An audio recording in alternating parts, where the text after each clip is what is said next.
नमस्कार। ताजमहल को लेकर एक बहुत अहम जानकारी आई है।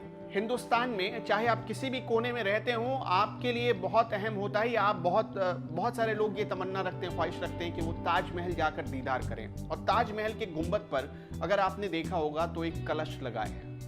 क्या आपको पता है कि वो कलश कभी सोने का हुआ करता था? 1-2 ग्राम या किलो नहीं, 466 किलो का सोना, 466 किलो के सोने से उस कलश को बनवाया गया था। लेकिन कालांतर में उस कलश को सोने से पीतल का कर दिया गया। कैसे? क्या कभी आपने सोचा? मैं आज आपको वही कहानी बहुत विस्तार से बताने जा रहा हूं। ये कहानी ताजमहल से कैसे लोगों ने मुगलों से लेकर अंग्रेजों तक और अभी तक खिलवाड़ किया गया, उसकी पूरी कहानी, उसकी पूरी टाइमलाइन बताता है।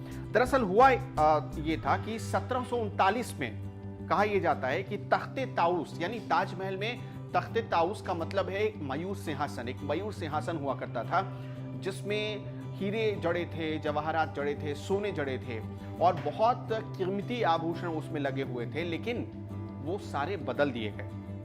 1739 में दिल्ली के लाल किले से नादिर शाह ने हमला किया और वो लूट कर ले गया। इसके साथ साथ 466 किलो का सोने का इस्तेमाल हुआ था कलश बनवाने के लिए। गुंबद, ताजमहल के गुंबद के कलश को बनवाने के लिए 466 किलो सोने का इस्तेमाल हुआ। 1810 में अंग्रेज अधिकारी जोसेफ टेलर ने उसे उतरवा दिया। जोसेफ टेलर ने जब उस कलश को उतरवाया तो उस जगह पर एक सोने की पॉलिश की हुई कलश को स्थापित कर दिया गया। एक बहुत बड़े इतिहासकार हैं राजकिशोर राजे। उन्होंने अपनी किताब लिखी है तवारीखे आगरा, जिसपे ताजमहल के इसी कलश का बहुत विस्तार से वर्णन किया गया है, बहुत विस्तार से इसके बारे में बताया गया है। और उसमें लिखा गया कि 40,000 तोने का जो कलश स्थापित किया गया था उसे अंग्रेज लूट कर लेकर चले गए। आप समझिए कि जो मयूर सिंहासन बना था, अंग्रेजों ने उसे भी लूटा, पहले मुगलों ने उसे लूटा और उसके बाद जो सोने की कलश वहां पर लगाई गई थी उसे अंग्रेजों ने लूट लिया। राजकिशोर बताते हैं कि इसकी स्थापना कैसे हुई। उन्होंने उसकी पूरी कहानी बताई है कि काजिम खान नाम के कारीगर को लाहौर से बुलाया गया, यानी पाकिस्तान से बुलाया गया था, सिर्फ इसलिए कि वो पहले कलश को तराशे और उसके बाद वहां स्थापित करें। ताजमहल के शीर्ष पर, यानी गुंबद की सबसे ऊंची चोटी पर आप देखेंगे तो चंद्रमा और कलश दोनों बने हुए हैं। सोने का पूरा कलश बनाया गया था। 1810 में, जैसा कि मैंने आपको बताया, जोसेफ टेलर नाम के एक ब्रिटिश अधिकारी ने उसे उतरवाया और लोगों को इसकी भनक तक नहीं लगने दी। वहां पर तांबे की एक कलश जिस पर सोने की पॉलिश चढ़ाई गई, वहां स्थापित कर दिया गया।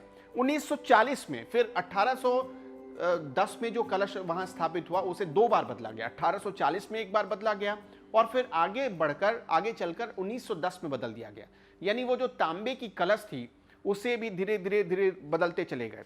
फिर 1888 में दरअसल नाथूराम के एक शख्स ने अंग्रेज पुरातत्ववेताओं से बात की और फिर कलश का एक नया रूपांतरण हुआ, उसका नया कन्वर्सन हुआ और बताया जाता है कि 9 मीटर ऊंचा एक कलश वहां पर स्थापित किया गया। तो आप समझिए कि 1810 से लेकर 1888 में बदला, 1840 में बदला गया, 1888 में बदला गया, 1910 में बदला गया। यानी उसके बाद से 3 बार बदला जा चुका है कलश। और इसी तरह करते करते जो सोने का कलश, कभी 40,000 तोले सोने का कलश हुआ करता था, वो पूरी तरह तांबे के कलश में बदल गया। इसी तरह जो ताजमहल है उसके इतिहास से और कई बार छेड़छाड़ हुई है। आपने अक्सर सुना होगा कि कई बार ताजमहल के नाम को लेकर विवाद हो जाता है। कुछ लोग ताजमहल पहुंच जाते हैं प्रदर्शन करते हुए कि ये तेजो महालय है और दावा ये करते हैं कि वहाँ भगवान शंकर का मंदिर हुआ करता था, उनकी मूर्ति नीचे स्थापित है। इस तरह से ताजमहल को हमेशा विवादों में डालने की कोशिश की गई। लेकिन ये हमेशा याद रखिए कि ताजमहल एक मोहब्बत की निशानी है और पूरी दुनिया में बहुत नाज के साथ इसे देखा जाता है, इसकी तारीफ की जाती है और दुनिया का सबसे बड़ा धरोहर इसे कहा जाता है। क्यों? क्योंकि ताजमहल की चमक आज तक फीकी नहीं हुई और जिस मोहब्बत की निशानी के तौर पर इसे बनाया गया, शायद जब ट्रंप और मेलेनिया वहां पहुंचते हैं तो अपनी तस्वीर खिंचवाकर उसी इतिहास को कैप्चर करके ले जाने की कोशिश करते हैं, ताजमहल के उस वैभव को कैप्चर कर ले जाने की कोशिश करते हैं, ताकि वो अपनी पीढ़ियों को बता सके, अमेरिका को बता सके, दुनिया को बता सके कि ताजमहल चीज़ क्या है।